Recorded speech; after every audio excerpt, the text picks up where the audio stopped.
नमस्कार। आज इस वीडियो में बात करेंगे कि अगर आपके पास कुंडली है, आप पता करना चाहते हैं कि आपकी कुंडली में मांगलिक दोष है या नहीं है, तो बड़ा आसान तरीका आपको बताने वाला हूं। आप एक काम करिए कि आपके पास जो कुंडली है उसमें लग्न कुंडली लिखा होगा, लग्न चार्ट लिखा होगा, वो खोल के आप रख लीजिए। अगर आपके पास कुंडली नहीं है, आपको डेट ऑफ बर्थ पता है, टाइम पता है, तो आप बहुत सारे आजकल ऐप आ गए हैं, सॉफ्टवेयर आ गए हैं, उसको डाउनलोड कर लीजिए। उसमें आप डेट ऑफ बर्थ टाइम डाल दीजिए, आपको एक लग्न कुंडली लग्न चार्ट निकल के आ जाएगा। चलिए बात करते हैं कि अगर आपके पास कुंडली है या आप किसी ऐप के माध्यम से निकाल लिए हैं लग्न चार्ट, तो आप कैसे देखेंगे। आप इस कुंडली को देखिए, उदाहरण के तौर पर आपको मैं बता रहा हूँ। इस कुंडली में 12 भाव हैं, यानी कि 12 खाने बने हुए हैं, जिसमें लग्न लिखा हुआ है वो प्रथम भाव होता है। लग्न भाव भी कहा जाता है, प्रथम भाव भी कहा जाता है। गिनती यहीं से शुरुआत की जाती है, उसके बाद आगे बढ़ते हैं 1 2 3 4 5 6 7 8 9 10 11 12, यानी कि ये प्रथम भाव होता है।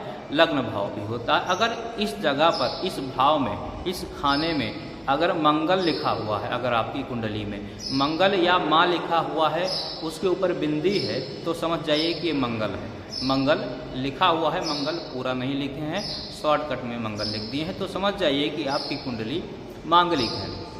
उसके बाद आप आगे बढ़िए। ये प्रथम भाव हो गया, तो पहला, दूसरा, तीसरा, चौथा, चौथे खाने में आ जाइए, चौथे भाव में आ जाइए। अगर यहाँ पर मंगल लिखा हुआ है तो भी समझ जाइए कि आपकी कुंडली मांगलिक है। उसके बाद आगे बढ़ते हुए आपको 7वें भाव में, 7वें खाने में आना है। अगर यहाँ पर लिखा हुआ है तो भी समझ जाइए कि आपकी कुंडली मांगलिक है। उसके बाद और एक खाना आगे बढ़िए, एक भाव आगे बढ़िए। 8वें भाव में अगर लिखा है तो यहाँ भी समझ जाइए, अगर लिखा है तो आपकी कुंडली मांगलिक है, आप मांगलिक है।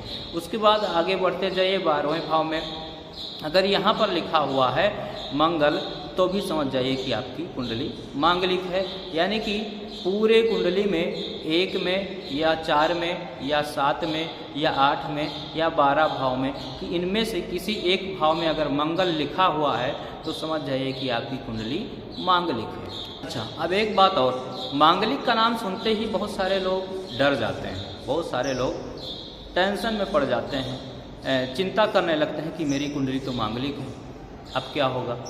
देखिए, डरने की कोई बात नहीं, 1% डरने की बात नहीं है, चिंता करने की कोई बात नहीं है। कि लोग बोलते हैं जिससे शादी होगी उसकी मृत्यु हो जाती है, नहीं ऐसा हो, ऐसा बहुत सारी कुछ बातें करते हैं। आपको क्लियर कर दें कि अगर आपकी कुंडली मांगलिक है तो डरने की कोई भी बात नहीं। देखिए, होता क्या है कि जो मंगल ग्रह है वो थोड़ा, उसका जो स्वभाव होता है उग्र होता है, ठीक है, गुस्सैल टाइप का जो स्वभाव होता है, उसमें तेज ज़्यादा होता है, ठीक है। ये होता है मंगल का स्वभाव। अब होता क्या है कि मान लीजिए किसी लड़की की कुंडली में, जो लड़का है उसकी कुंडली में, कुंडली जो है मांगलिक है, ठीक है, और जो लड़की है वो मांगलिक नहीं है। अब होता क्या है, लड़का का जो स्वभाव है वो उग्र है, उसमें तेज बहुत ज़्यादा है, ठीक है, गुस्सा भी है। तो अगली जो लड़की है वो इस तरह की नहीं है, ठीक है, उसका स्वभाव दूसरा है, उसका स्वभाव सरल है, सौम्य है, इस तरह का स्वभाव है। अब होता क्या है, जब आप उससे शादी करा देंगे तो फिर क्या होगा, दोनों में कभी एक दूसरे की बन पाएगी, कभी नहीं बन पाएगी।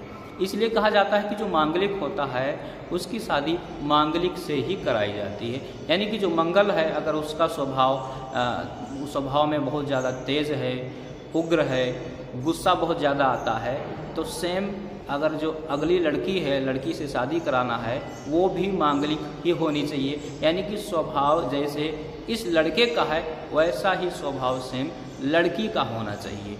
यानी कि दोनों में कोई दिक्कत परेशानी ना आए।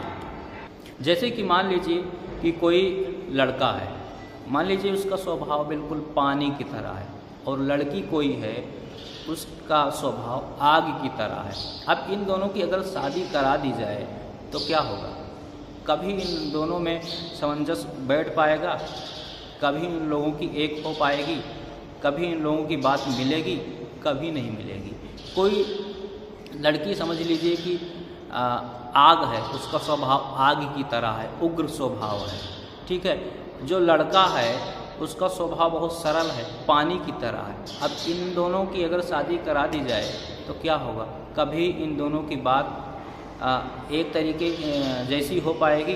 इसीलिए कहा जाता है कि अगर किसी की कुंडली मांगलिक है तो उसका स्वभाव उग्र होगा, तेज होगा, गुस्सा ज़्यादा होगा, तो अगले का भी स्वभाव उसी तरह होना चाहिए जिससे उसकी शादी हो रही है। इसलिए इसमें कोई डरने की बात नहीं होती है अगर कोई मांगलिक है, किसी कुंडली में मांगलिक दोष है। एक चीज़ और आपको बता देता हूँ कि मांगलिक दोष कभी कभी समाप्त भी हो जाता है। जो मांगलिक दोष कुंडली में होता है कभी कभी खत्म भी हो जाता है। कैसे खत्म होता है?